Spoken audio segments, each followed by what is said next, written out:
Now, I said I'd talk about the Slytherin's brooms, and I'm going to do it here because the reason they're said to be so much better is because they're so much faster, and this is something I want explaining. For one thing, how exactly does raw speed help your accuracy when shooting at hoops 50 feet in the ground? I mean, surely going too fast would make it harder to aim, and if you have to pause to line up your shot, then it's just as easy for any goalie to stop the shot as if you were on a regular broom. Related, maybe it helps you to make more interceptions, but we never see anyone wearing goggles or eye protection, so apparently having your wind blowing in your face even harder is better than, say, more manoeuvrability or agility. Whatever.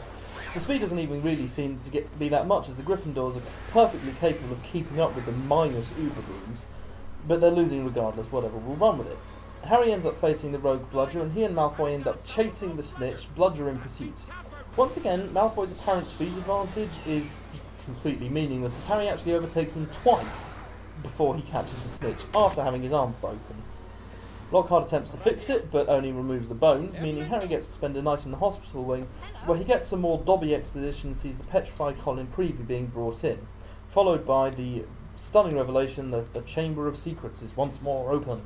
We have a short scene of them brewing Polyjuice Potion in Moaning Myrtle's bathroom. She's a little sensitive.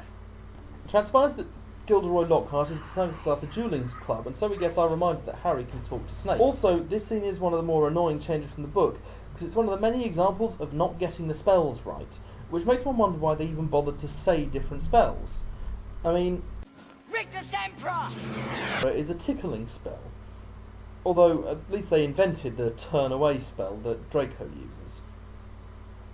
You know, okay, so it wouldn't have been quite as dramatic if Harry started dancing and Draco was laughing hysterically, but just having all the spells be generic knockback spells is annoying to certain fans. Also annoying is that Lockhart in the movie does nothing to show him how to block spells. At least in the books he tried. It was lampshaded that he failed, but he did do the wiggly wand movement that he dropped his wand at. Anyway, Harry being able to talk to snakes is unusual. More Chekhov's plot devices are introduced, and like in the last film, the plot of this film is really just made up from lots of individual scenes that don't get explained until the denouement.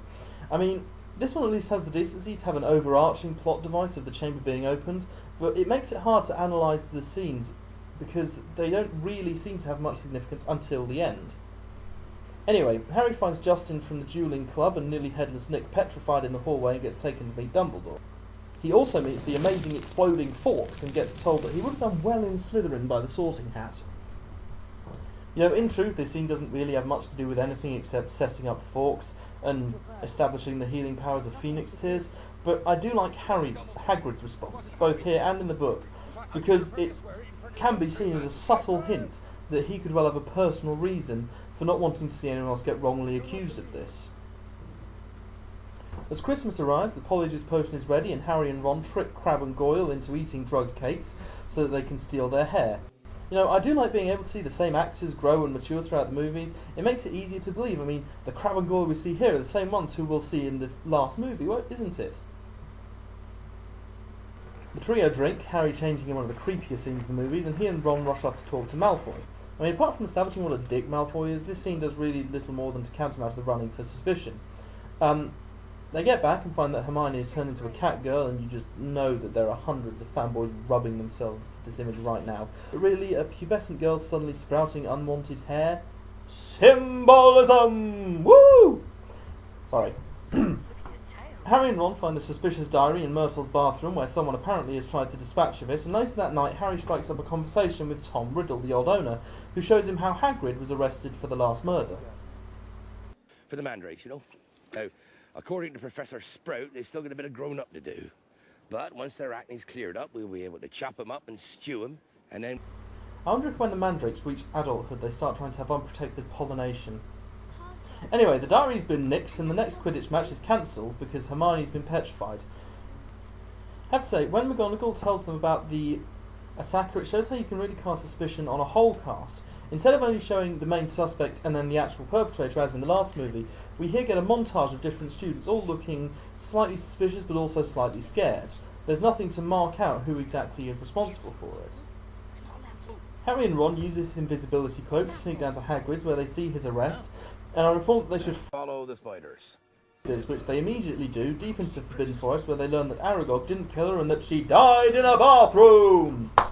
A visit to Hermione's frozen body leads to them discovering that the creature is a basilisk, which is why Harry has been hearing it, and then realise that it moves through the pipes, and that the dead girl is Moaning Myrtle, who died in her bathroom. They go to tell the teachers, but Ginny has been taken, and they decide to go and tell Lockhart, who's about to face off against it.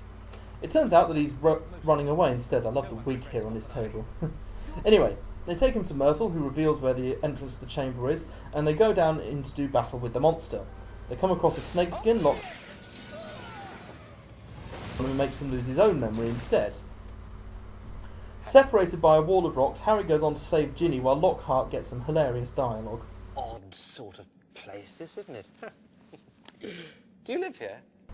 At the end of the tunnel, Harry finds Ginny, unconscious and having the life drained out of her by the memory of Tom Riddle, who turns out to be none other than Lord Voldemort as a teenager. Fawkes arrives carrying the sorting hat, but the basilisk is called. And I have to ask here, in the movie, the only thing that's specified is its length, about 20 feet, and I really don't see how this 50-foot monster would get through the school piping systems. Whatever. Apparently, Harry escapes it because it apparently possesses ears, but no nose, unlike a normal snake. The sorting hat manifests a sword for him, and he clambers up onto the statue of Salazar Slytherin in order to stab the gigantic fake head through the mouth. Unfortunately, he gets a fang in the arm and starts to die. Before he can, he uses the basilisk fang to destroy the diary, blowing apart Riddle's body in one of the best sequences from the whole movie. Although I have to say, I'm fairly certain the noise he makes as he explodes is the same as a lightsaber turning on.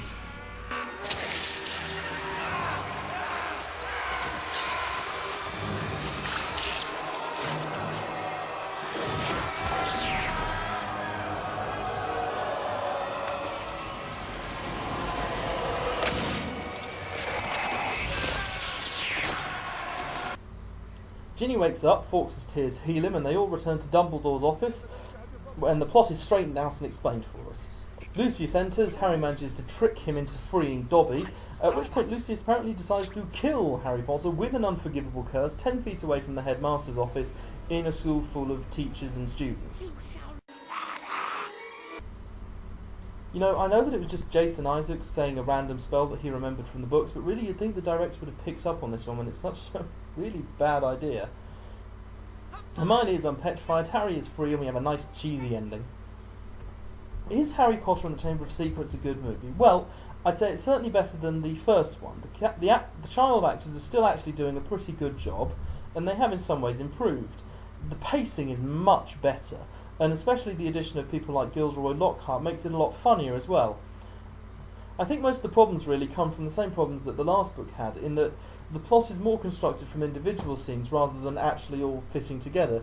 You don't know anything about anything really until the very end, the denouement, when it's all explained for us.